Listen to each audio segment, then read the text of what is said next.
silakan untuk bangkit berdiri. Selamat pagi jemaat yang terkasih dalam Yesus Kristus.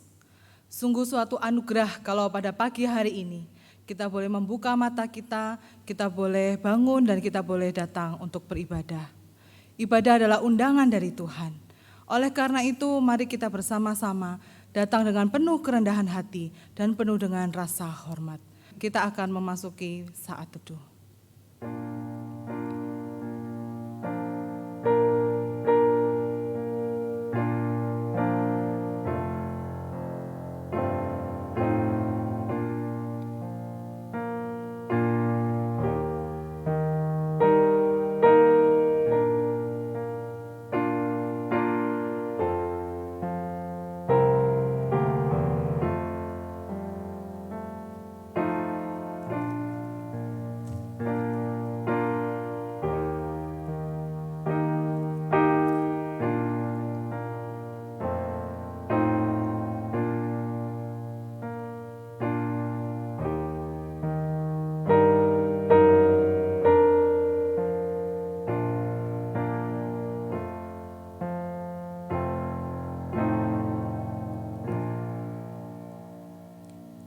Pertolongan kepada kita adalah di dalam nama Tuhan yang menciptakan langit dan bumi. Kiranya kasih karunia, rahmat dan damai sejahtera dari Allah Bapa, Allah Putra dan Allah Roh Kudus menyertai saudara sekalian. Amin.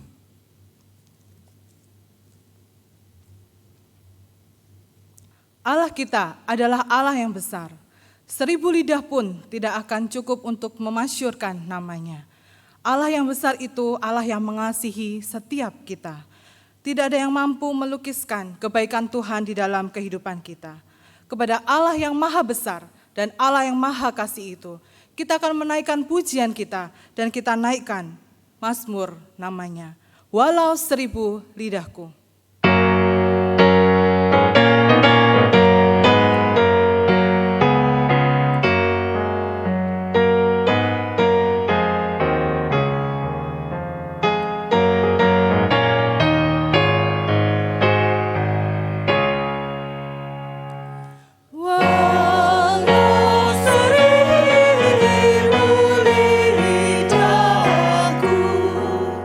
Tak sampai ya Tuhan.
kita masuk di dalam doa pembukaan.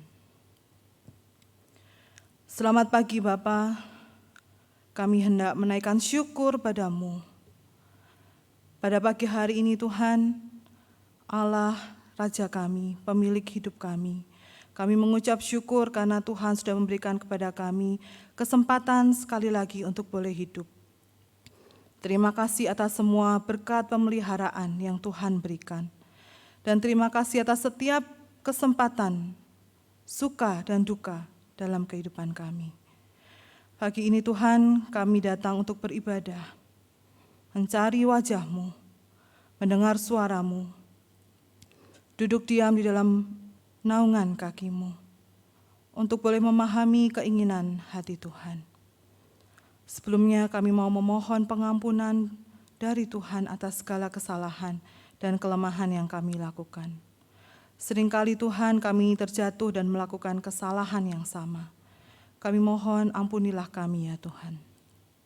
Beri kami kesempatan untuk dapat memperbaiki hidup kami agar lebih baik dan lebih indah bagi sesama dan terlebih bagi-Mu ya Tuhan. Ajar kami untuk dapat menjadi berkat bagi sesama karena Engkau telah memberkati kami dengan limpah. Pimpin ibadah kami ini dari awal hingga akhirnya. Kiranya apa yang kami kerjakan boleh menyenangkan hati Tuhan. Dalam nama Tuhan Yesus kami berdoa dan bersyukur. Amin. Berita anugerah kita pada pagi hari ini terambil dari Roma 5 ayat 8 sampai 10. Akan tetapi Allah menunjukkan kasih-Nya kepada kita, oleh karena Kristus telah mati untuk kita, ketika kita masih berdosa. Lebih-lebih karena kita sekarang telah dibenarkan oleh darah-Nya, kita pasti akan diselamatkan dari murka Allah. Sebab jikalau kita ketika masih seteru diperdamaikan dengan Allah oleh kematian anak-Nya, lebih-lebih kita yang sekarang telah diperdamaikan pasti akan diselamatkan oleh hidup-Nya. Mari bersama-sama setiap kita yang telah diperdamaikan dan diselamatkan oleh Allah, kita akan mengaku iman percaya kita. Pengakuan iman rasuli. Aku percaya kepada Allah, Bapa yang Maha Kuasa, Khalik langit dan bumi, dan kepada Yesus Kristus, Anak-Nya yang tunggal Tuhan kita, yang dikandung dari Roh Kudus, lahir dari anak darah Maria, yang menderita sengsara di bawah pemerintahan Pontius Pilatus, disalibkan, mati dan dikuburkan, turun ke dalam kerajaan maut. Pada hari yang ketiga, bangkit pula dari antara orang mati, naik ke surga, duduk di sebelah kanan Allah, Bapa yang Maha Kuasa, dan dari sana Ia akan datang untuk menghakimi orang yang hidup dan yang mati. Aku percaya kepada Roh Kudus, gereja yang kudus dan am, persekutuan orang kudus, pengampunan dosa, kebangkitan tubuh, dan hidup yang kekal. Amin. Jemaat dipersilahkan untuk duduk kembali. Bapak Ibu yang terkasih, jika kita mendapatkan sebuah kabar baik, biasanya kita akan dengan segera ingin menyampaikan kabar baik itu kepada orang lain. Kita telah menerima sebuah kabar baik, yaitu bahwa Tuhan telah menyelamatkan kita. Tuhan telah memberikan hidup yang kekal untuk setiap kita. Oleh karena itu mari kita terus berbagi dengan orang-orang yang belum pernah mengenal dan mendengar tentang Yesus. Dan biarlah itu menjadi kesukaan bagi setiap kita. Ku suka mengabarkan.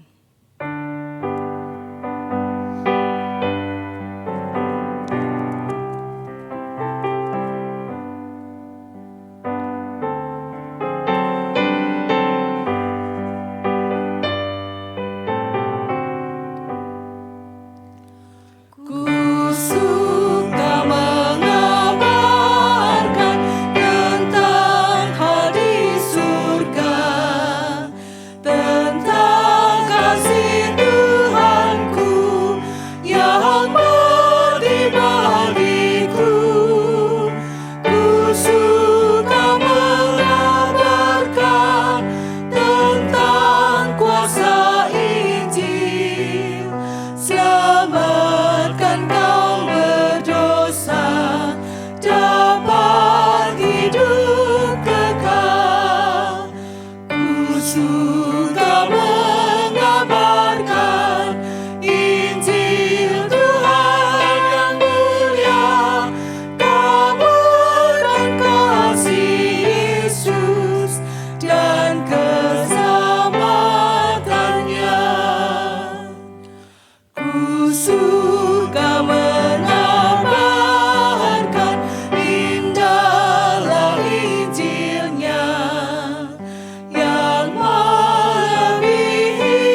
Bagaimana kita dapat mengabarkan Injil dan kabar sukacita itu kepada orang yang belum pernah menerimanya.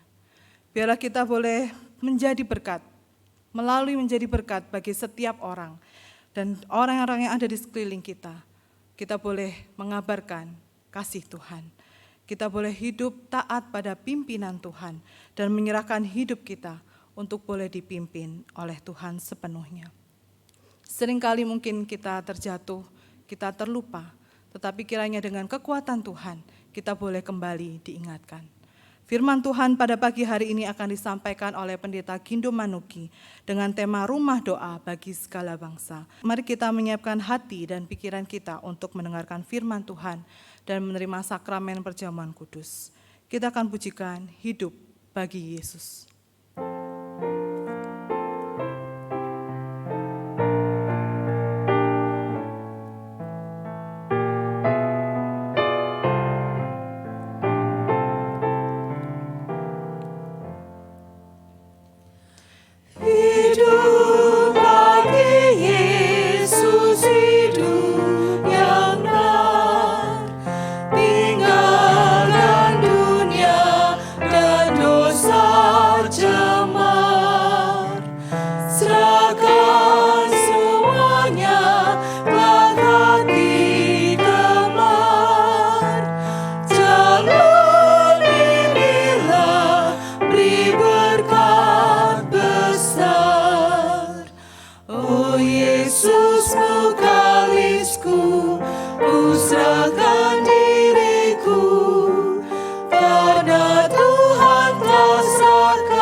Salam sejahtera umat Tuhan yang dikasihi oleh Tuhan Yesus. Kita bersyukur untuk penyertaan Tuhan bagi kita semua. Dan Tuhan memimpin kita melewati hari demi hari, minggu demi minggu. dan kita bisa memasuki bulan September di tahun ini. Ada banyak karya Tuhan yang sudah kita alami dan kiranya hati kita boleh senantiasa bersyukur kepada Tuhan dan kita semakin belajar bersandar kepada Tuhan. Dan dalam bulan September ini Bapak Ibu Saudara kita akan bersama memperingati bulan misi di gereja kita yang akan sekali lagi mengingatkan kita bahwa gereja ada karena misi dan gereja ada untuk melakukan misi. Karena itu Bapak Ibu Saudara mari kita siapkan hati kita bersama dan saya rindu kita boleh semakin memahami hati Tuhan. Kita boleh semakin mengenal hati Tuhan dan kita boleh semakin hidup bagi Tuhan. Mari Bapak Ibu Saudara sebelum kita bersama merenungkan firman Tuhan pagi hari ini kita berdoa bersama. Bapa di surga kami bersyukur untuk anugerah-Mu, Engkau Bapa yang memelihara kami dari hari ke hari. Kami mensyukuri apa yang sudah Tuhan perbuat dalam kehidupan kami dan kami boleh ada sebagaimana kami ada hari ini sesungguhnya oleh karena pertolongan-Mu ya Tuhan. Terima kasih Bapa untuk kesempatan pagi hari ini kami bisa beribadah lagi dan kami mau belajar firman-Mu ya Tuhan. Dan kiranya Bapak Engkau boleh menolong kami memahami firman-Mu dan kami dengan kekuatan, dengan urapan, dengan pertolongan-Mu kami boleh menjadi pelaku firman-Mu yang setia. Khusus ya Tuhan, kami boleh diingatkan akan panggilan-Mu untuk setiap kami dan kami boleh hidup bagi Engkau ya Tuhan. Berkati firman-Mu, berkati hamba-Mu yang akan men-sharingkan firman-Mu, anugerah-Mu menaungi kami semua. Terima kasih Bapak, begitu juga nanti perjamuan kudus yang akan kami ikuti. Biarlah ini juga boleh menjadi pesan Tuhan yang meneguhkan kami, yang mengingatkan kami tentang karya-Mu dalam kehidupan kami. Terima kasih Bapak, berkati waktu ini, dalam nama Tuhan Yesus kami berdoa. Amin. Bapak Ibu Saudara, saya akan mengajak kita bersama untuk melihat satu bagian firman Tuhan yang terambil dari Injil Matius pasal 21. Injil Matius pasal 21 ayatnya yang ke-12 sampai dengan ayatnya yang ke-17. Saya akan membacakannya untuk kita sekalian, silakan Bapak Ibu Saudara memperhatikan di Alkitabnya masing-masing. Injil Matius pasal 21 ayat 12 sampai dengan ayatnya yang ke-17. Demikian firman Tuhan. Lalu Yesus masuk ke bait Allah dan mengusir semua orang yang berjual beli di halaman bait Allah. Ia membalikkan meja-meja penukar uang dan bangku-bangku pedagang merpati dan berkata kepada mereka, ada tertulis, rumahku akan disebut rumah doa, tetapi kamu menjadikannya sarang penyamun. Maka datanglah orang-orang buta dan orang-orang timpang kepadanya dalam bait Allah itu dan mereka disembuhkannya. Tetapi ketika imam-imam kepala dan ahli-ahli Taurat melihat mujizat-mujizat yang dibuatnya itu, dan anak-anak yang berseru dalam bait Allah, Hosana bagi anak Daud, hati mereka sangat jengkel. Lalu mereka berkata kepadanya, engkau dengar apa yang dikatakan anak-anak ini? Kata Yesus kepada mereka, aku dengar. Belum pernahkah kamu baca, dari mulut bayi-bayi dan anak-anak yang menyusu, engkau telah menyediakan puji-pujian? Lalu ia meninggalkan mereka dan pergi keluar kota ke Betania dan bermalam di situ. Demikian firman Tuhan. Bapak Ibu Saudara, ketika saya mempersiapkan renungan untuk kita bersama renungkan pada pagi hari ini, saya mengambil kesempatan untuk melihat lagi film atau video tentang pelayanan misi. Saya melihat sungguh luar biasa Allah memanggil dan mengutus para hambanya untuk masuk ke tempat-tempat tertentu, untuk berjumpa dengan orang-orang tertentu, lalu mereka memberitakan Injil, mereka melayani, mereka memberitakan firman kepada mereka. Bapak Ibu Saudara, sungguh luar biasa anugerah Tuhan. Tuhan menyapa mereka semua. Ada kasih Tuhan, ada kuasa Tuhan, ada jamahan Tuhan. Mereka mengalami perubahan dalam hidup mereka. Hidup mereka mengalami sungguh-sungguh perubahan yang ajaib dalam kehidupan mereka. Yang tadinya mereka hidup dengan moralitas yang tidak seperti yang Tuhan mau. Mereka hidup dengan kekudusan yang tidak seperti yang Tuhan mau. Mungkin saja mereka melakukan pembunuhan, mungkin saja mereka menganggap bahwa perilaku tertentu itu wajar-wajar saja. Tetapi sesudah mereka berjumpa dengan Tuhan Yesus, lewat pemberitaan firman Tuhan, lewat pelayanan pemberitaan Injil, hidup mereka diubahkan. Nah Bapak Ibu Saudara, saya memperhatikan ada satu hal yang unik dalam pelayanan misi ini. Yaitu ketika orang-orang mengalami perjumpaan dengan Tuhan. Bahwa hidup mereka itu diubahkan akhirnya. Ketika mereka mengalami relasi yang diubahkan, relasi yang dibaharui di dalam Kristus. maka Bapak Ibu Saudara ada perubahan-perubahan dalam hidup mereka. Jadi Bapak Ibu Saudara, perubahan hidup yang terjadi dalam diri mereka itu oleh karena apa? Oleh karena mereka mengalami perubahan dalam relasi mereka dengan Tuhan.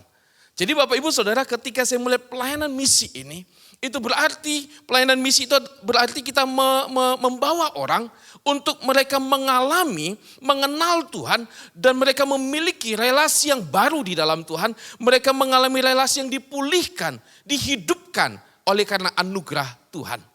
Nah, jadi Bapak Ibu Saudara, saya menemukan satu hal yang luar biasa. Relasi dengan Kristus, relasi dengan Allah, mengenal Allah itu akan membawa perubahan-perubahan dalam hidup.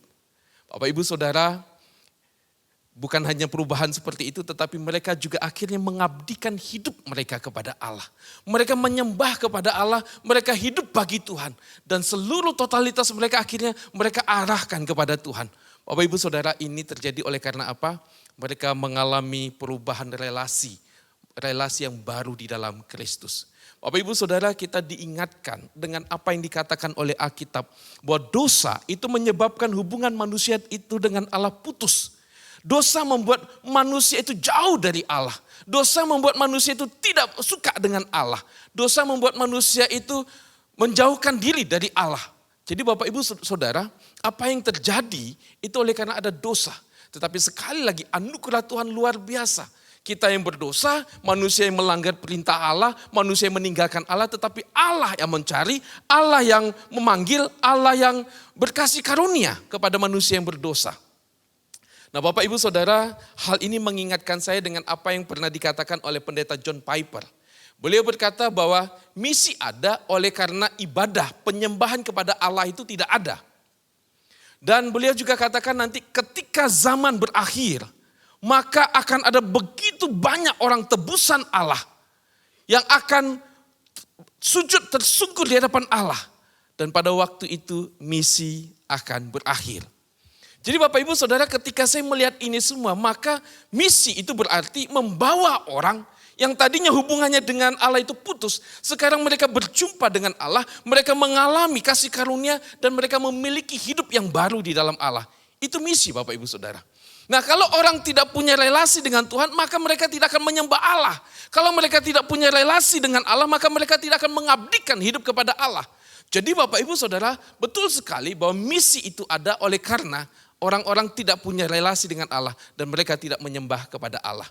Dan Bapak Ibu Saudara, ketika pendeta John Piper berkata bahwa nanti ketika zaman ini berakhir, maka akan ada banyak umat Tuhan, umat tebusan Allah tersungkur di hadapan Allah. Ini berkaitan erat Bapak Ibu Saudara dengan apa yang dikatakan oleh Rasul Yohanes di dalam kitab Wahyu pasal yang ke-7. Saya akan bacakan untuk kita sekalian. Kemudian daripada itu aku melihat, Wahyu pasal 7 ayat 9. Sesungguhnya suatu kumpulan besar orang banyak yang tidak dapat terhitung banyaknya. Dari segala bangsa dan suku dan kaum dan bahasa berdiri di hadapan tahta dan di hadapan anak domba. Anak domba ini maksud tentu saja ini Tuhan kita Yesus Kristus. Memakai jubah putih dan memegang daun-daun palem di tangan mereka. Dan dengan suara nyaring mereka berseru, keselamatan bagi Allah kami yang duduk di atas tahta dan bagi anak domba. Bapak Ibu Saudara, kita melihat ini adalah suasana penyembahan, suasana pengagungan kepada Allah kita, kepada Tuhan kita, di dalam Tuhan kita Yesus Kristus Bapak Ibu Saudara. Siapa mereka ini? Di sini dikatakan mereka itu adalah orang-orang yang memakai jubah putih. Siapa mereka yang memakai jubah putih? Itu dijelaskan di dalam ayatnya yang ke-14. Dari ayat 13 saya akan bacakan. Dan seorang dari antara tua-tua itu berkata kepadaku, siapakah mereka yang memakai jubah putih itu dan dari manakah mereka datang? Maka kataku kepadanya, Tuanku, Tuhan mengetahuinya. Lalu ia berkata kepadaku, mereka ini adalah orang-orang yang keluar dari kesusahan yang besar. Dan mereka telah mencuci jubah mereka dan membuatnya putih di dalam darah anak domba. Jadi siapa mereka Bapak Ibu Saudara? Mereka adalah orang-orang yang menggunakan jubah putih di mana jubah mereka sudah dibasuh di dalam darah Kristus. Artinya mereka adalah orang-orang yang percaya kepada Kristus. Mereka mengalami anugerah pengorbanan Tuhan kita Yesus Kristus. Lalu apa yang mereka lakukan? Menyembah Allah. Itu dalam ayat 10 tadi. Mereka bernyanyi, mereka memuji Tuhan. Dan dalam ayat yang ke-15 juga dikatakan, karena itu mereka berdiri di hadapan tahta Allah dan melayani mereka siang dan malam di bait sucinya. Ngapain mereka itu? Menyembah Allah, memuji Allah, melayani Allah siang dan malam. Ini dia ibadah, ini dia penyembahan. Ini dia hati yang bersyukur, memuji, menyembah Tuhan. Oleh karena apa? Oleh karena anugerah keselamatan yang Allah sudah berikan bagi kita umatnya. Siapa mereka? Dikatakan di sini Bapak Ibu Saudara, mereka adalah orang-orang dari segala bangsa, dari segala suku dan kaum dan bahasa. Dan dikatakan di sini oleh Alkitab kita bahwa jumlahnya begitu banyaknya. Dari berbagai tempat, dari berbagai suku bangsa. Bapak Ibu Saudara, di sini kita diingatkan tentang anugerah Tuhan yang besar. Kita lihat, kita sadar Bapak Ibu Saudara betapa besarnya dosa kita. Betapa rusaknya hidup kita oleh karena dosa. Tetapi betapa besarnya anugerah Tuhan. Dan di dalam Wahyu pasal 7 ini, kita diajak oleh Tuhan untuk melihat bahwa nanti di dalam anugerahnya, kita dikumpulkan bersama-sama dengan semua umat untuk menyembah kepada Dia, memandang kepada Dia Allah yang kudus, dan kita melayani Dia. Bapak Ibu Saudara, ini anugerah Tuhan yang luar biasa. Kalau kita mengingat hidup kita yang penuh dengan dosa ini, dengan apa yang Tuhan sudah lakukan, sungguh Bapak Ibu Saudara, sungguh luar biasa. Hati kita biarlah penuh dengan ucapan syukur. Nah Bapak Ibu Saudara, saya mau mengajak untuk kita melihat bagaimana dampak dosa itu merusak manusia. Nah di dalam surat Roma pasalnya yang pertama Bapak Ibu Saudara, Rasul Paulus di situ menjelaskan bagaimana dosa itu merusak manusia. Dan khususnya dosa itu merusak relasi kita dengan Allah, relasi manusia dengan Allah. Rasul Paulus dalam Roma pasal 1 itu menyebutkan bahwa akibat dosa itu maka manusia mengganti kemuliaan Allah dengan yang bukan Allah. Mengganti kemuliaan Allah bukan dengan yang dari Allah Bapak Ibu Saudara. Nah mengapa? Bagaimana manusia bisa melakukan itu? Rasul Paulus di situ menjelaskan itu manusia melakukannya dengan apa? Dengan pikirannya, dengan hikmat manusia. Dari sini Bapak Ibu Saudara kita bisa melihat bahwa manusia itu bisa menciptakan dalam tanda kutip nih Allah-Allah dalam hidup mereka. Manusia bisa menciptakan ilah-ilah. Nah tapi Bapak Ibu Saudara, manusia dengan pikirannya yang sudah berdosa, maka ketika mereka menciptakan ilah atau Allah itu, tentu saja pikiran mereka sudah tercemar dan Allah yang mereka bangun pun tidak seperti yang semestinya. Itu sebabnya Paulus mengatakan dengan jelas mereka mengganti kemuliaan Allah bukan dengan yang Allah. Mereka mengganti kebenaran Allah bukan dengan kebenaran Allah. Mereka mengganti kekudusan, standar kekudusan Allah bukan dengan kekudusan Allah.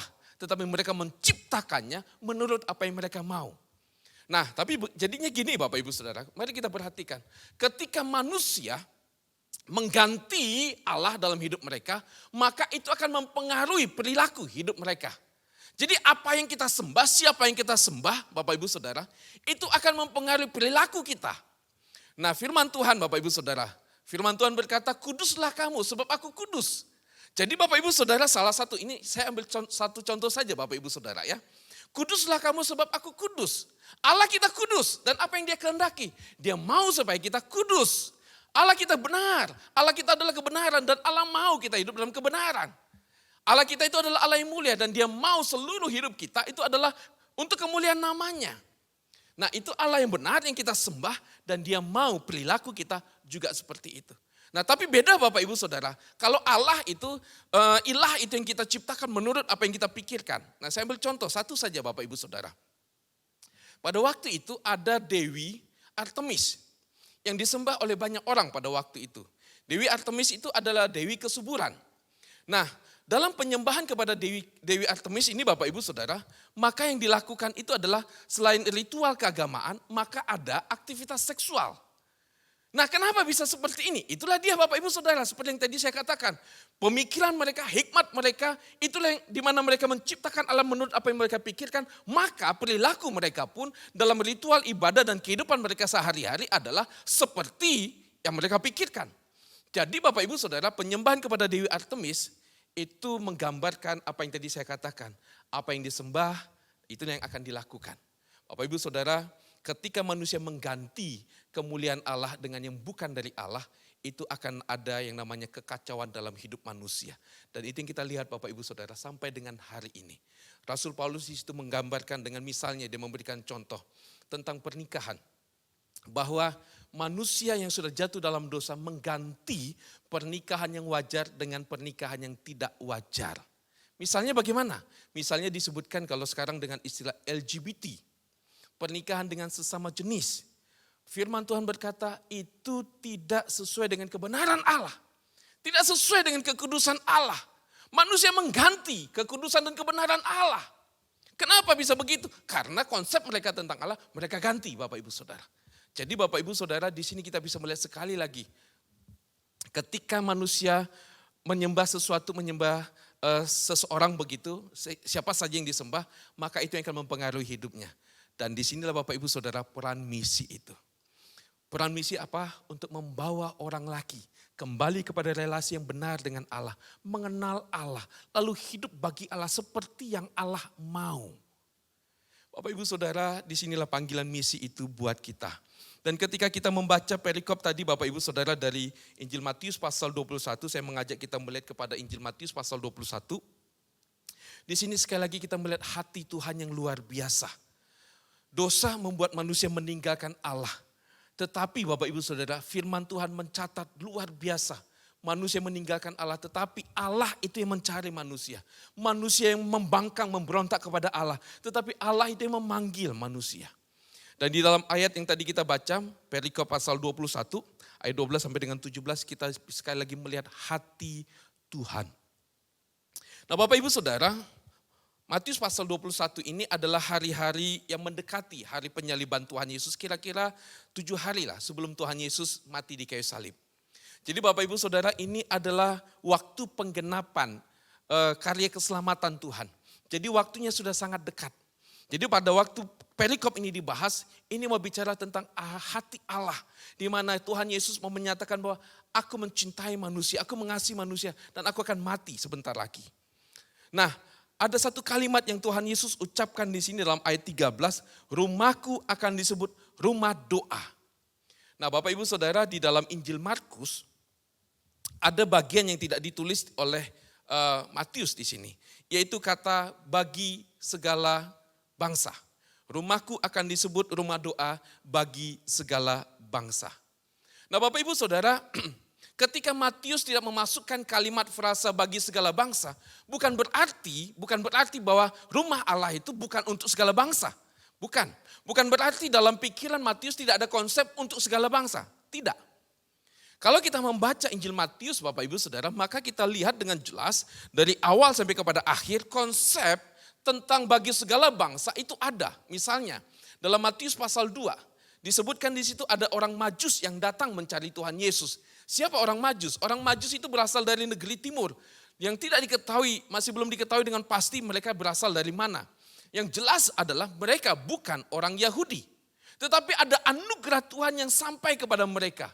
Dan mereka datang mencari Tuhan kita Yesus Kristus. Lalu Alkitab mencatat apa? Mereka menyembah dan memberikan persembahan emas, kemenyan dan mur kepada Tuhan kita Yesus Kristus.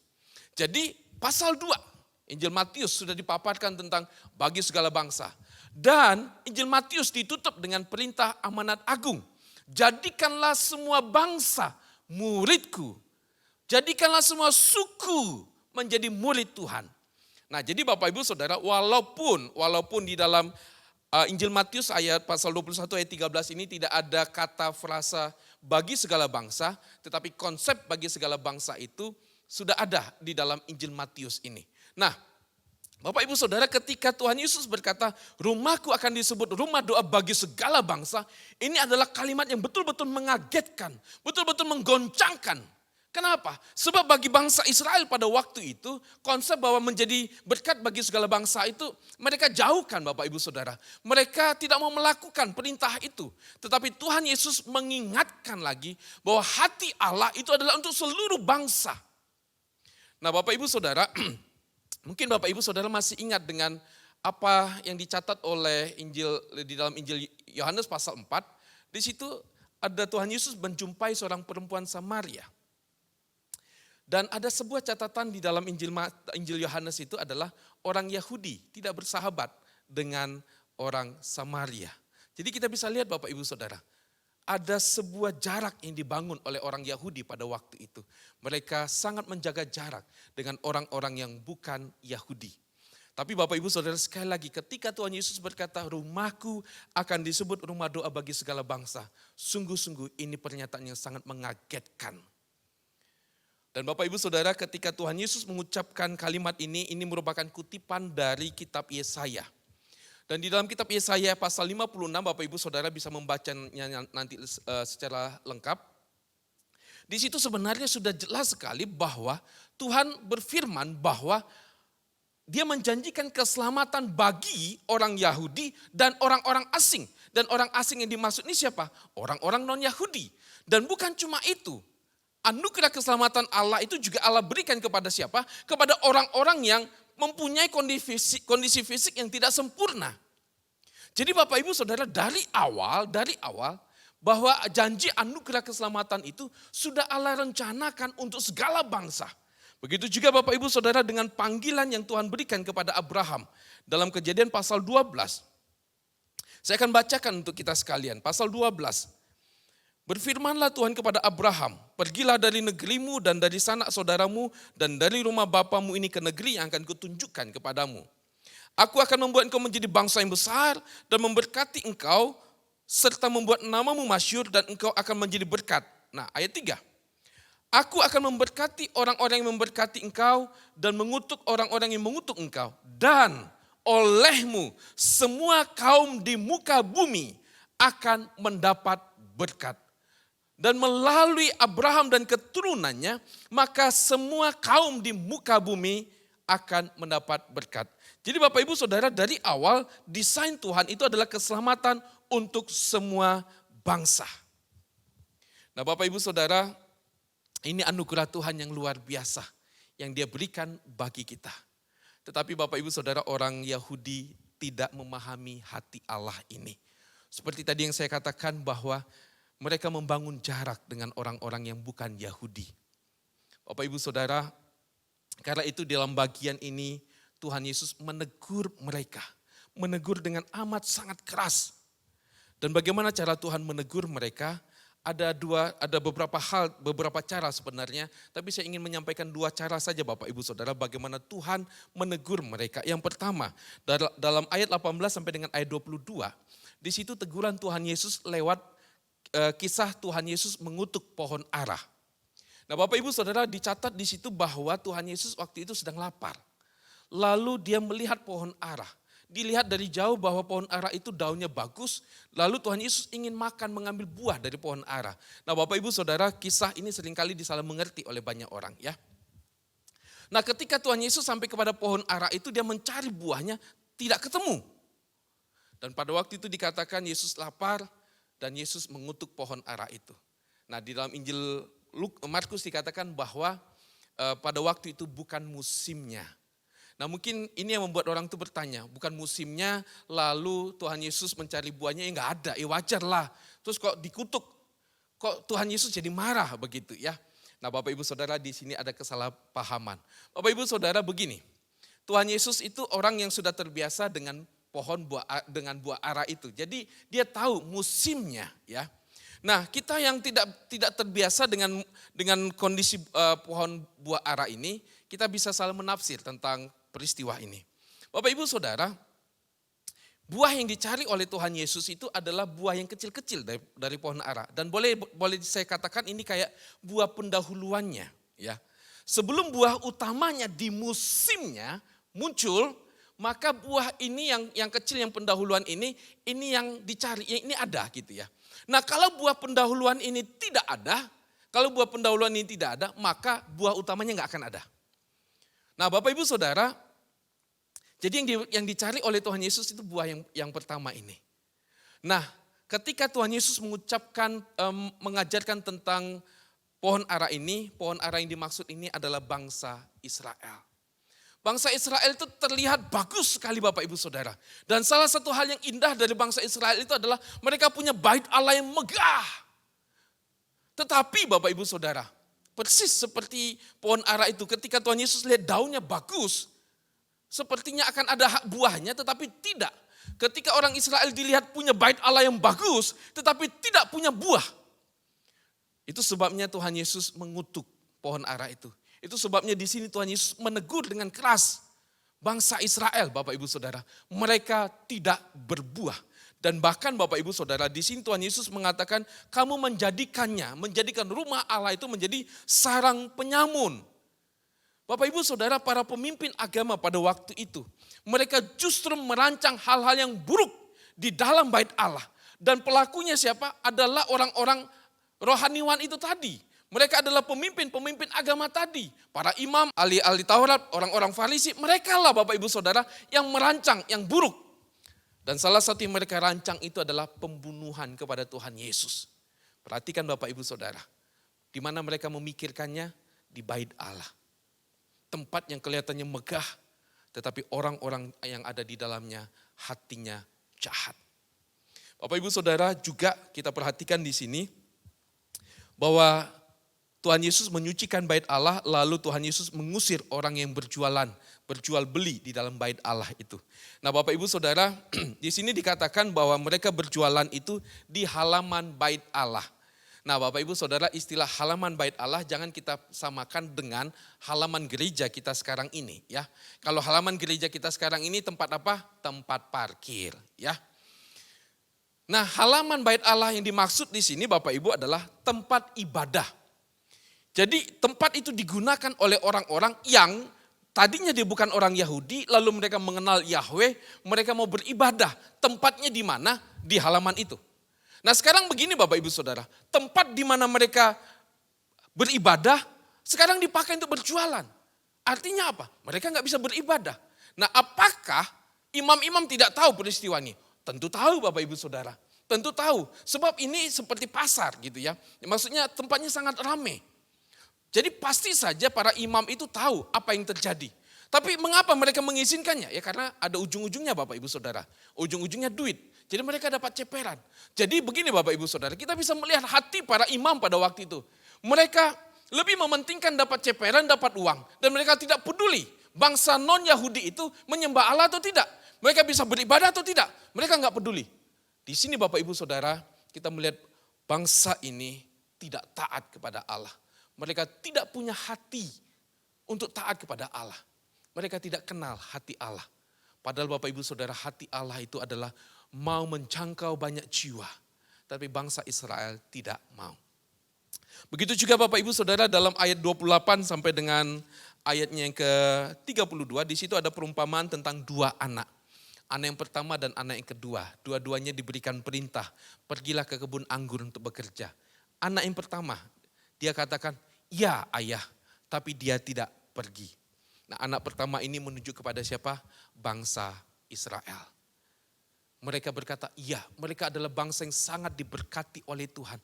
Tetapi mereka tidak mau taat. Mereka tidak punya buah dalam hidup mereka. Bapak Ibu Saudara, buah baru bisa lahir itu kalau kita taat kepada Allah. Kita bisa taat kalau kita mengerti hati Tuhan. Mengapa Allah memikirkan itu dan mengapa Allah melakukan itu semua. Mari Bapak Ibu Saudara, saya mengajak untuk kita juga menjadi orang Kristen yang berbuah, mengerti hati Allah. Dan kita belajar taat kepada hati Allah ini. Nah Bapak Ibu Saudara, ketika kita melihat ada teguran Tuhan yang sangat keras kepada bangsa Israel. Tetapi tidak berhenti cuma di situ Bapak Ibu Saudara. Hati Allah itu luar biasa. Di dalam tegurannya yang keras, dia tetap menyampaikan ada anugerah Tuhan yang luar biasa. Apa anugerah Tuhan yang Tuhan nyatakan? Bapak Ibu Saudara, kita lihat dalam ayatnya yang ke-14, Matius pasal 21. Jadi sesudah Tuhan Yesus berkata, rumahku akan disebut rumah doa bagi segala bangsa. Lalu dalam ayat 14, maka datanglah orang-orang buta dan orang-orang timpang kepadanya dalam bait Allah itu. Dan apa? Mereka disembuhkannya. Bapak Ibu Saudara, pada waktu itu ada sebuah konsep bahwa orang buta, orang timpang tidak boleh masuk ke bait Allah. Kenapa? Sebab mereka adalah orang yang tidak sempurna, mereka tidak murni. Ketika Tuhan Yesus sudah berkata, rumahku akan disebut rumah doa bagi segala bangsa. Dia tunjukkan Bapak Ibu Saudara, dia buktikan bagaimana dia menerima orang-orang yang tadinya dibuang, orang-orang yang tadinya disingkirkan. Siapa itu? Yaitu orang buta dan orang timpang. Dan diapakan oleh Tuhan Yesus? Disembuhkan. Ada mujizat Tuhan yang besar, di mana Tuhan mau menyatakan pada waktu itu bahwa ada anugerah Tuhan, ada penerimaan dari Tuhan kepada manusia dengan segala kondisi cacat celahnya Bapak Ibu Saudara. Bapak Ibu Saudara, bagian ini mengingatkan kita bahwa Allah itu menerima kita apapun kondisi kita. Bagaimanapun kondisi fisik kita, dia tidak membuang kita. Dia menerima kita, dia menyambut kita, dia mengasihi kita. Bapak Ibu Saudara, memang harus kita akui sifat kita manusia ini seringkali memperlakukan orang dengan tidak semestinya. Kita menganggap ada orang yang pantas untuk dikasihi dan kita menganggap yang lainnya tidak pantas untuk dikasihi. Nah kadang-kadang Bapak Ibu Saudara kita beranggapan bahwa orang itu pantas untuk disayangi oleh Tuhan. Yang itu enggak. Orang itu enggak pantas untuk dikasihi oleh Tuhan. Orang itu pantasnya diapain? Orang itu pantasnya dibuang ke dalam neraka. Bapak Ibu Saudara, siapa yang menentukan pantas atau tidak pantas untuk dikasihi? Bukan kita, bukan saya, bukan saudara. Siapa yang menentukan itu? Allah itu sendiri Bapak Ibu Saudara. Bapak Ibu Saudara, kadang-kadang ketika saya tidak suka misalnya, ketika saya tidak suka dengan seseorang, saya berharap supaya Allah pun tidak suka dengan orang itu. Ketika saya tidak mengasihi seseorang, saya berharap Tuhan pun tidak mengasihi orang itu. Tidak bisa begitu Bapak Ibu Saudara. Sekali lagi, siapa yang menentukan siapa yang dikasihi dan siapa yang tidak dikasihi? Bukan saya, bukan saudara. Tuhan itu sendiri. Jadi Bapak Ibu Saudara, ketika kita melihat bagian ini, Tuhan menerima, Tuhan mengasihi, Tuhan menyambut setiap orang dengan keberadaan mereka apa adanya. Inilah rumah Tuhan, rumah Tuhan di mana Dia menyambut setiap orang dari segala bangsa dengan kondisi apapun mereka. Rumah Allah, di mana orang pada akhirnya bisa menyembah Allah. Lalu yang kedua Bapak Ibu Saudara, Allah menunjukkan anugerahnya lewat apa? Lewat perumpamaan tadi tentang dua anak tadi. Nah ketika anak yang kedua tadi diberikan perintah untuk pergi. Lalu anak itu berkata, aku tidak mau. Ya, itu ayatnya yang ke-30. Aku tidak mau, jawab anak itu. Tetapi kemudian ia menyesal, lalu pergi juga. Anak yang kedua tadinya berkata, aku gak mau. Tapi dia menyesal, dia bertobat. Lalu apa? Dia pergi, dia taat. Nah, ayat 31, ini menarik sekali untuk kita pikirkan. Siapakah di antara kedua orang itu yang melakukan kehendak ayahnya? Jawab mereka, yang terakhir. Kata Yesus kepada mereka, aku berkata kepadamu. Nah ini kalimat yang luar biasa. Sesungguhnya pemungut-pemungut cukai dan perempuan-perempuan sundal akan mendahului kamu masuk ke dalam kerajaan Allah. Sesungguhnya pemungut-pemungut cukai dan perempuan-perempuan sundal akan mendahului kamu masuk ke dalam kerajaan Allah. Wow, buat saya ini kalimat sangat menggoncang sekali Bapak Ibu Saudara. Sangat luar biasa. Karena dikatakan di sini disebutkan dengan jelas siapa? Pemungut cukai. Terus yang kedua siapa? Perempuan sundal. Pelacur. Mereka yang bertobat ini mengalami anugerah Tuhan dan mereka dilayakkan oleh Tuhan untuk masuk ke dalam kerajaan Allah. Bapak Ibu Saudara, sekali lagi menurut pikiran kita, orang-orang seperti ini gak pantas. Gak pantas masuk surga, gak pantas. Apalagi Bapak Ibu Saudara, misalnya pemungut cukai atau perempuan sundal itu. Mereka sudah menghancurkan hidup kita, sudah merusak pernikahan kita. Lalu mereka bertobat. Jujur Bapak Ibu Saudara, secara manusia memang satu sisi ada sukacitanya mereka bertobat. Tapi perasaan kita, luka di dalam diri kita, gak begitu gampang Bapak Ibu Saudara menerima. Sebaliknya, kalau mereka ini sudah merusak dan menghancurkan keluarga kita, yang kita pikirkan apa? Orang ini pun harus hancur, orang ini pun harus rusak. Sebagaimana dia sudah merusak hidupku, merusak keluargaku, merusak pernikahanku, merusak keluargaku. Mereka pun harus rusak, mereka pun harus hancur. Bapak Ibu Saudara, di sini kita bicara tentang anugerah Tuhan. Bapak Ibu, ketika kita bicara tentang anugerah Tuhan yang Dia berikan kepada manusia yang berdosa, itu melampaui perasaan luka dalam diri kita.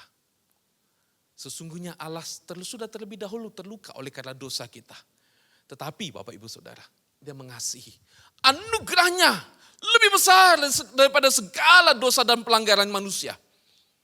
Dan ketika bicara tentang luka dalam diri kita, ketika kita melihat ada orang yang sudah merusak hidup kita, keluarga kita, pernikahan kita, lalu mereka bertobat.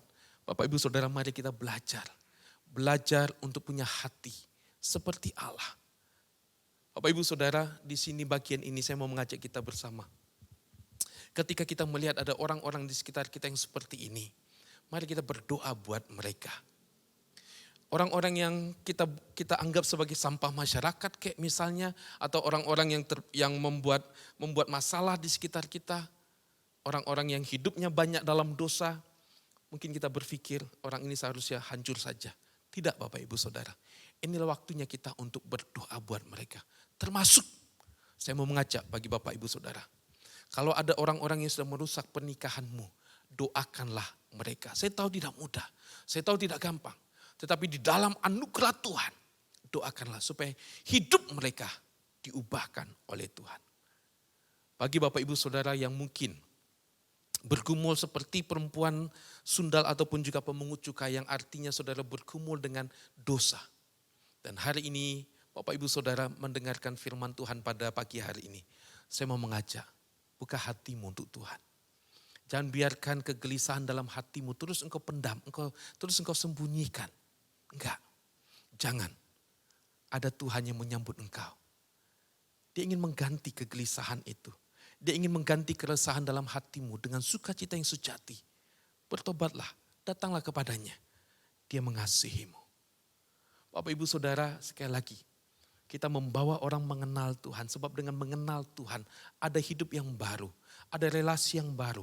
Dan di sini Bapak Ibu Saudara akan ada perubahan-perubahan hidup. Dan ini yang mau kita beritakan, dan ini yang mau kita ceritakan Bapak Ibu Saudara. Di bulan misi ini saya mau mengajak kita bersama.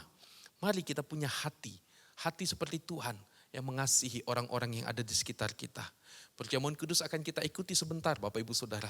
Yang sekali lagi mau menyapa kita semua. Kita adalah orang-orang yang sebenarnya tidak layak untuk memakan roti dan anggur ini. Kita tidak layak mengalami anugerah Tuhan, tetapi Dia berkasih karunia. Ketika nanti kita memegang roti dan ketika kita memegang cawan yang bersih anggur, ingatlah. Ada Allah yang sudah menerima engkau. Ada Allah yang sudah mengasihi engkau. Dan bagikanlah kasih itu. Ada orang-orang di sekeliling kita yang bersembunyi dengan senyum mereka, dengan aktivitas mereka.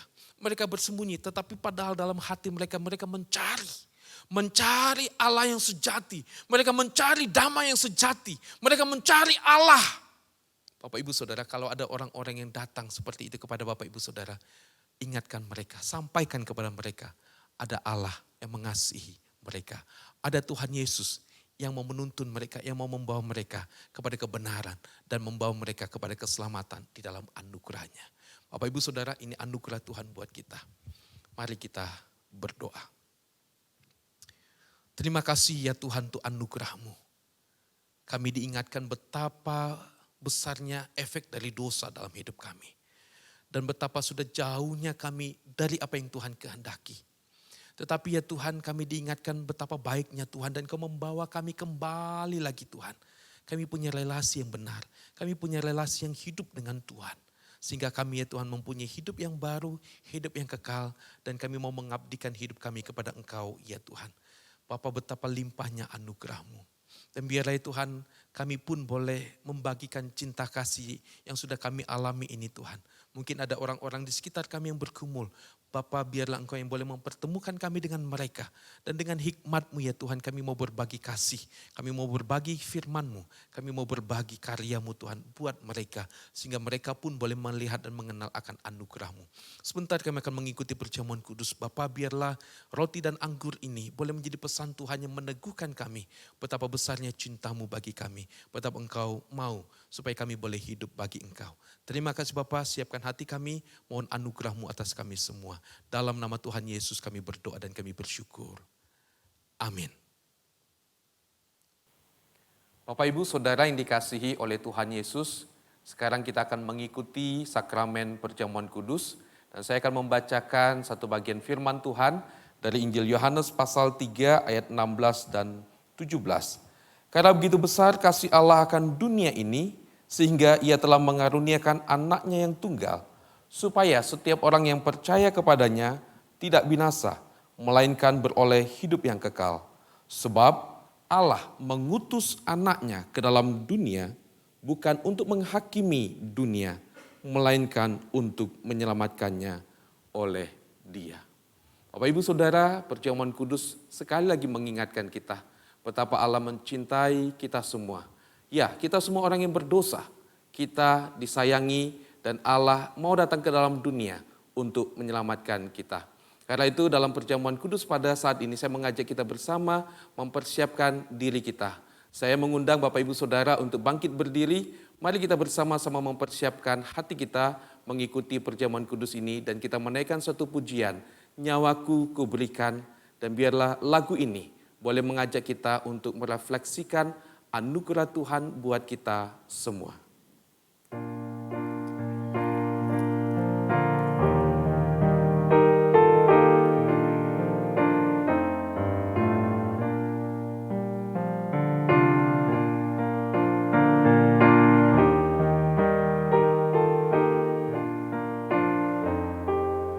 Nyawaku diberikan.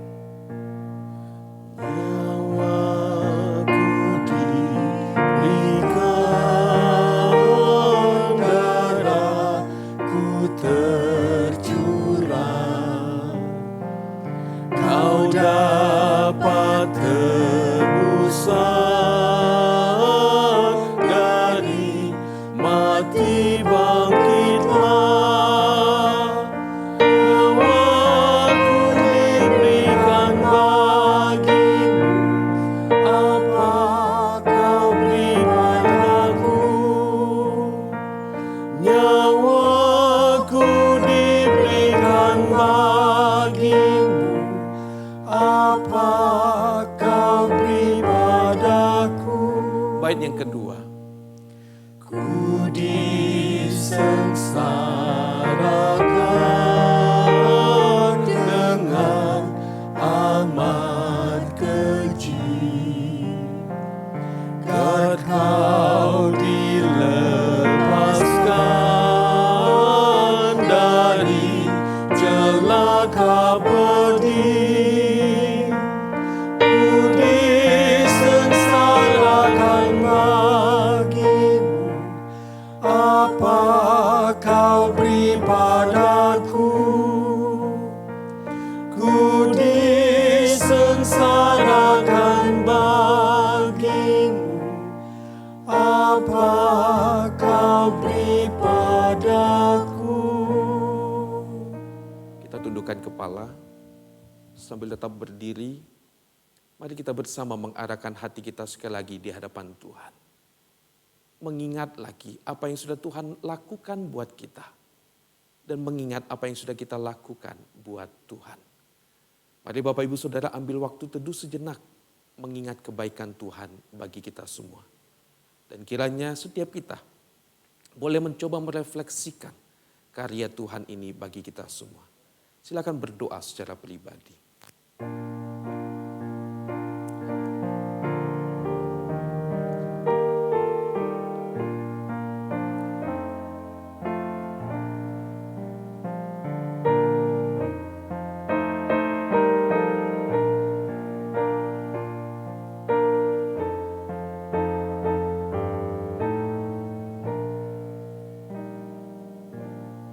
Tuhan Yesus, Engkau sudah disengsarakan karena kami dan demi kami.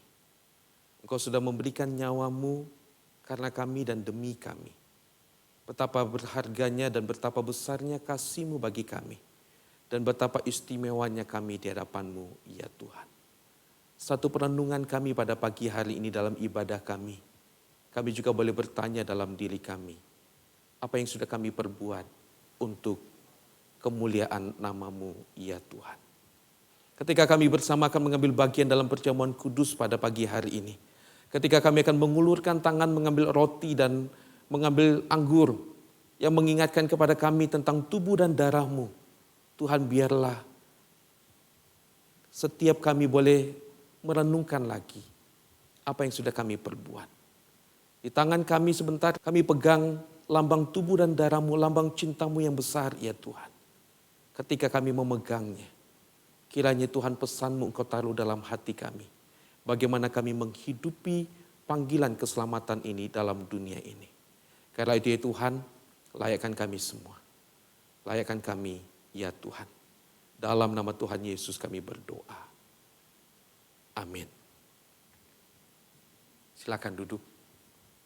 Bapak Ibu Saudara, betapa besarnya cinta Tuhan buat kita. Dan Dia sudah menunjukkan cintanya yang besar itu. Dengan Dia naik ke kayu salib. Dia memberikan nyawanya bagi kita. Pada malam ketika Tuhan Yesus akan disalib, Dia mengadakan perjamuan yang terakhir dengan murid-muridnya.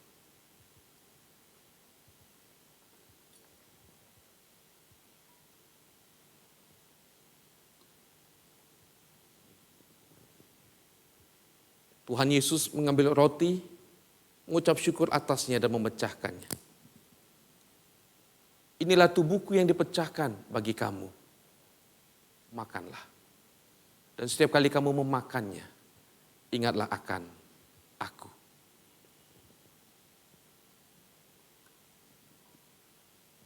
Tuhan Yesus mengambil cawan yang bersih anggur, lambang darahnya. Inilah darahku. Darah perjanjian baru yang ditumpahkan bagi pengampunan dosa manusia. Minumlah kamu semua dari cawan ini. Dan setiap kali kamu meminumnya, ingatlah akan aku. Bapak Ibu Saudara yang ada di rumah khususnya, kita akan bersama-sama sebentar mengikuti perjamuan kudus ini. Karena itu saya memberikan kesempatan bagi para ayah untuk membagikan roti dan anggur kepada anggota keluarga yang akan mengikuti perjamuan kudus ini. Atau para ibu untuk bisa menjalankan peran ini membagikan roti dan anggur. Bapak Ibu Saudara, perjamuan kudus ini kita lakukan untuk orang-orang yang sudah percaya kepada Tuhan Yesus sebagai Tuhan dan Juru Selamat dan sudah dibaptis dewasa atau disidi. Karena itu bagi anggota keluarga yang belum dibaptis dewasa atau disidi, saya memohon untuk menahan diri terlebih dahulu untuk tidak mengambil bagian dalam perjamuan kudus pada kali ini. Silakan mengikuti katekisasi, lalu nanti dibaptis dan disidi, dan dalam perjamuan kudus berikutnya kita bisa semeja bersama. Saya memberikan kesempatan bagi para ayah atau para ibu untuk bisa mengedarkan roti dan anggur di rumah masing-masing. Silakan.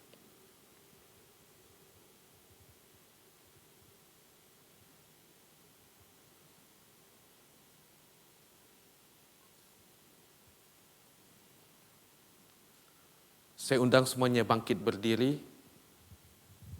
Dan mari kita bersama mengangkat roti yang mengingatkan kepada kita tentang tubuh Kristus yang terluka bagi kita. Sebelum kita memakannya, mari sama-sama kita berdoa. Tuhan Yesus, terima kasih untuk kesempatan pada pagi hari ini. Kami diizinkan lagi oleh Tuhan untuk melakukan perjamuan kudus. Di tangan kami ya Tuhan, ada roti yang mengingatkan kami tentang tubuh-Mu. Tuhan, terima kasih untuk pengorbanan-Mu. Layakkan kami ya Tuhan. Dan setiap kali kami memakan roti ini, ingatkan kami betapa tubuh kami adalah tubuh yang istimewa, yang mahal harganya. Dan biarlah setiap kami ya Tuhan boleh menggunakan tubuh kami dengan sebagaimana mestinya. Dan semuanya hanyalah bagi kemuliaan nama-Mu. Terima kasih ya Tuhan, terima kasih. Layakkan kami ya Bapa. Dalam nama Tuhan Yesus kami berdoa. Amin. Mari Bapak Ibu Saudara kita bersama-sama memakan roti yang mengingatkan kepada kita tentang tubuh Kristus, pengorbanan Kristus bagi kita semua. Mari kita memakannya.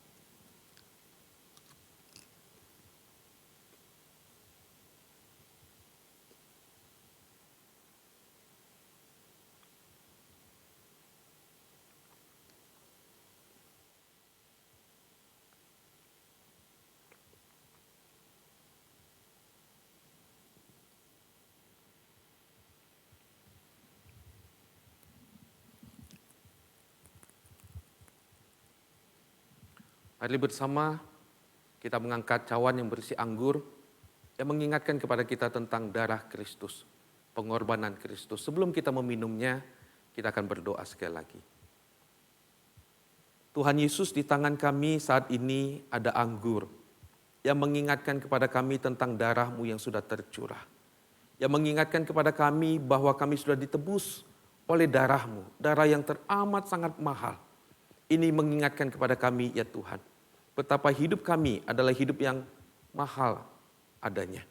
Dan biarlah ya Tuhan kami boleh menghargai hidup yang istimewa ini dengan cara kami boleh hidup seturut dengan apa yang Tuhan mau. Karena itu ya Tuhan, pimpinlah kami semua. Arahkanlah hidup kami dan pakailah setiap kami ya Tuhan. Sekali lagi Tuhan, sebelum kami meminum anggur ini, kami memohon Tuhan, layakkanlah kami. Dalam nama Tuhan Yesus kami berdoa. Amin. Mari Bapak Ibu Saudara, kita bersama meminum anggur yang mengingatkan kita tentang darah Kristus yang sudah berkorban bagi kita.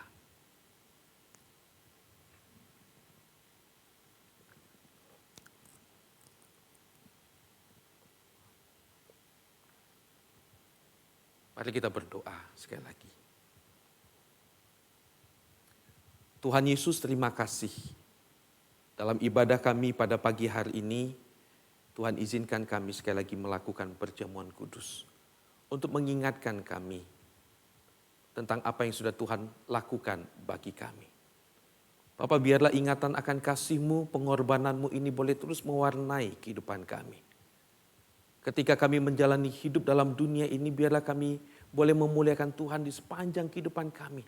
Kami hadir dalam dunia ini untuk kami mengabarkan kabar kesukaan yang besar itu, anugerah Tuhan yang besar itu. Ketika kami melakukan aktivitas apapun, ingatkan kami ya Tuhan, bahwa kami melakukan semuanya ini untuk membagikan kasih-Mu. Hidup kami boleh menjadi perpanjangan tangan dan perpanjangan kasih-Mu ya Tuhan.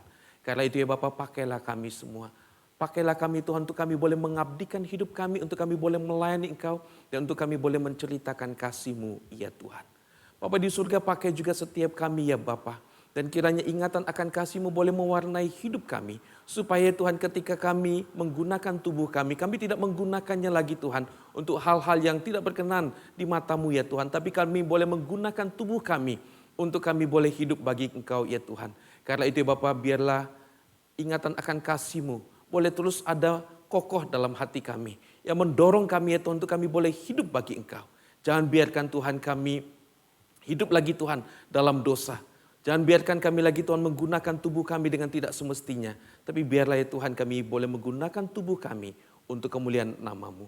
Dan juga Tuhan ketika kami bergumul, ingatkan kami Tuhan tentang kasih-Mu yang besar bagi kami. Bahwa Kristus ada bagi kami, bahwa Kristus sudah mati bagi kami. Dan kasih-Nya selalu ada bagi kami, menemani kami di sepanjang kehidupan kami. Khususnya Tuhan ketika kami menghadapi pandemi COVID ini. Sungguh ya Tuhan, setiap kami bergumul, umat-Mu bergumul. Bapa di surga, hamba mau berdoa ya Tuhan. Tolong ingatkan kami semua, tolong kuatkan kami semua ya Tuhan, umat-Mu.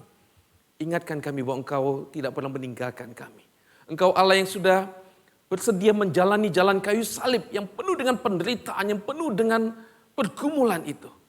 Engkau Tuhan yang akan menemani kami dalam masa-masa pergumulan yang berat yang kami hadapi. Ingatkan kami Tuhan bahwa kami tidak pernah sendiri. Bapa di surga, hamba mau berdoa Tuhan untuk setiap jemaat. Engkau tahu Tuhan, pergumulan-pergumulan yang saat ini sedang dihadapi oleh umat-Mu. Topang kami semua ya Tuhan. Ada umat-Mu Tuhan yang bergumul tentang kondisi fisik di mana mereka bergumul dengan kesakitan.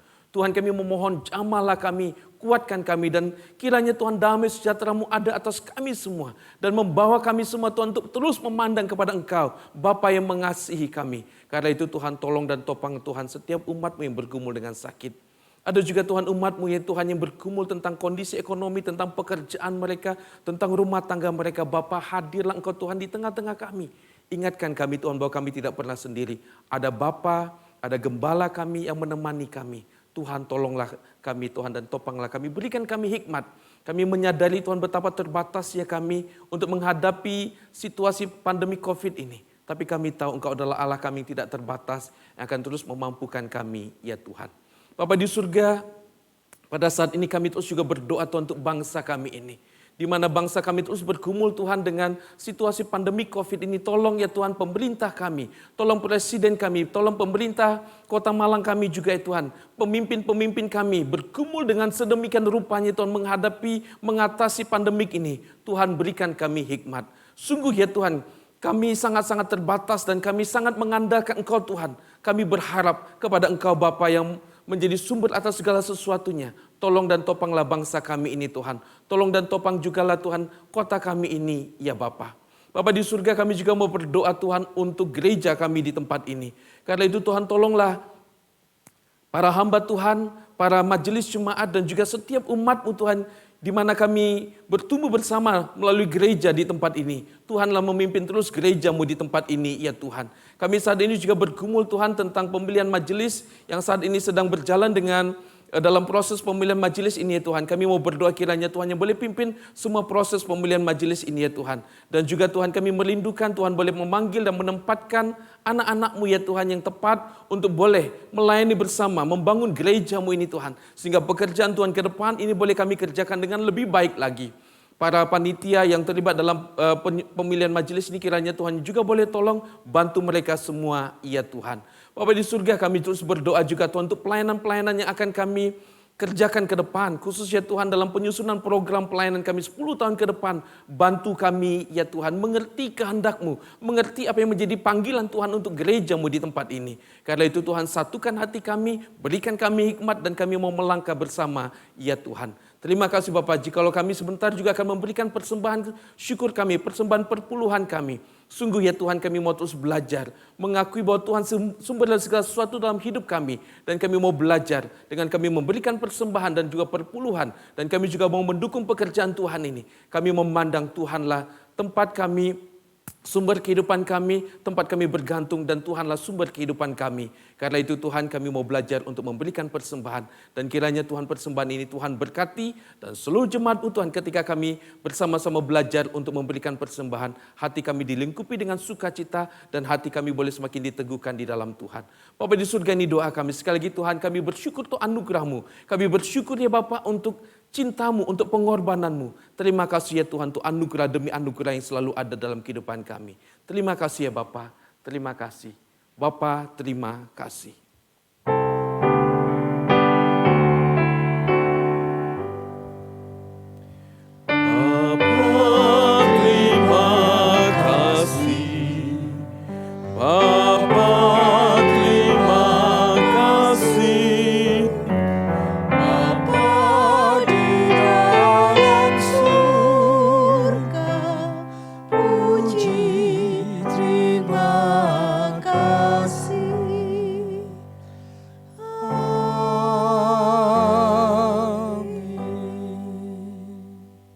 Bapak Ibu Saudara yang dikasihi oleh Tuhan, kita bersyukur untuk ibadah kita pada pagi hari ini. Kita bersyukur untuk firman Tuhan yang boleh kita dengar yang mengingatkan kita tentang cinta Tuhan yang besar buat kita.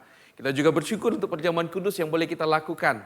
Dan sekali lagi kita diingatkan tentang Allah yang begitu mengasihi kita. Dan biarlah ingatan akan kasih Tuhan selalu ada dalam kehidupan kita. Kita berterima kasih untuk semua rekan-rekan yang boleh dengan setia, boleh terlibat dalam pelayanan di gereja kita. Dan khususnya dalam pelayanan ibadah di pagi hari ini di KU yang pertama, dan kiranya Tuhan yang boleh memberkati kita semua. Bapak Ibu Saudara, untuk persembahan, bagi Bapak Ibu Saudara yang ingin memberikan persembahan syukur, persembahan perpuluhan, ataupun juga persembahan untuk misi, diakonia, ataupun persembahan yang lainnya untuk mendukung pekerjaan Tuhan di gereja kita, Bapak Ibu Saudara silakan mentransfernya ke rekening gereja kita, ataupun juga Bapak Ibu bisa scan di QR Code gereja kita. Untuk warta tayang, kita akan memperhatikan warta berikut ini. Shalom jemaat sekalian. Setelah ibadah ini, akan ada kebaktian umum yang kedua pada pukul 9 pagi yang akan dilayani oleh Pendeta Gindo Manogi. Dan ibadah youth pada pukul 11 siang yang akan dilayani oleh Pendeta Martin Chen. Ibadah streaming dapat diakses di YouTube channel GKKK Malang.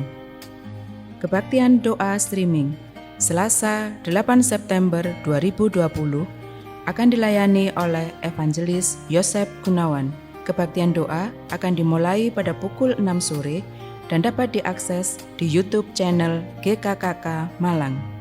Pembicara ibadah streaming minggu depan, tanggal 13 September 2020, kebaktian umum pertama dan kebaktian umum kedua akan dilayani oleh Evangelis Ria Pasaribu. Kebaktian umum pertama akan dimulai pada pukul 6 pagi dan kebaktian umum kedua akan dimulai pada pukul 9 pagi. Ibadah live streaming youth minggu depan, tanggal 13 September 2020 akan dilayani oleh Evangelis Jimmy Waroka. Ibadah streaming minggu depan, baik ibadah umum yang pertama, kedua, dan ibadah youth dapat diakses di YouTube channel GKKK Malang, dan ibadah umum yang pertama ditayangkan di Malang TV pada pukul 6 pagi. Mohon dukungan doa bagi pelayanan di gereja kita. Selamat hari Minggu, Tuhan Yesus memberkati. Bapak Ibu Saudara, kita terus berdoa untuk bangsa kita. Kita terus berdoa juga untuk Kota Malang, tempat di mana kita tinggal. Mari Bapak Ibu Saudara perhatikan protokol kesehatan dan kita terus berdoa untuk kota kita dan untuk bangsa kita. Kita akan mengakhiri ibadah kita pada pagi hari ini. Saya undang semuanya bangkit berdiri. Kita akan menaikkan pujian doksologi dan kemuliaan hanya bagi Allah kita.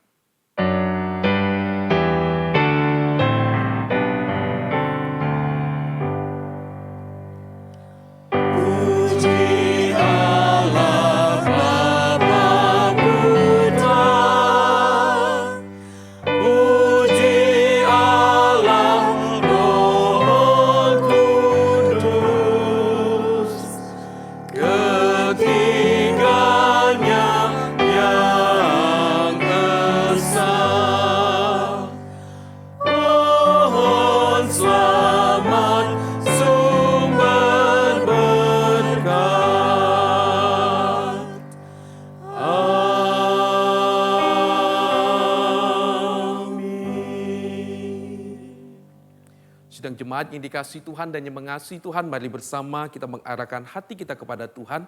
Dan saya akan berdoa memohon berkat Tuhan atas kita semua. Tuhan memberkati engkau dan melindungi engkau. Tuhan menyinari engkau dengan wajah-Nya dan memberi engkau kasih karunia. Tuhan menghadapkan wajah-Nya kepadamu dan memberi engkau damai sejahtera. Amin.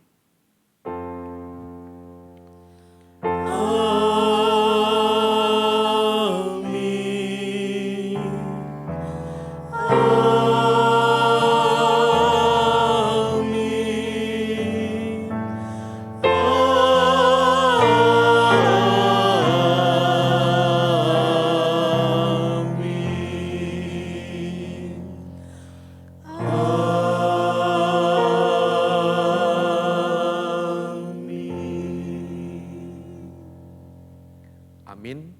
Silakan duduk, ibadah kita selesai. Tuhan Yesus memberkati.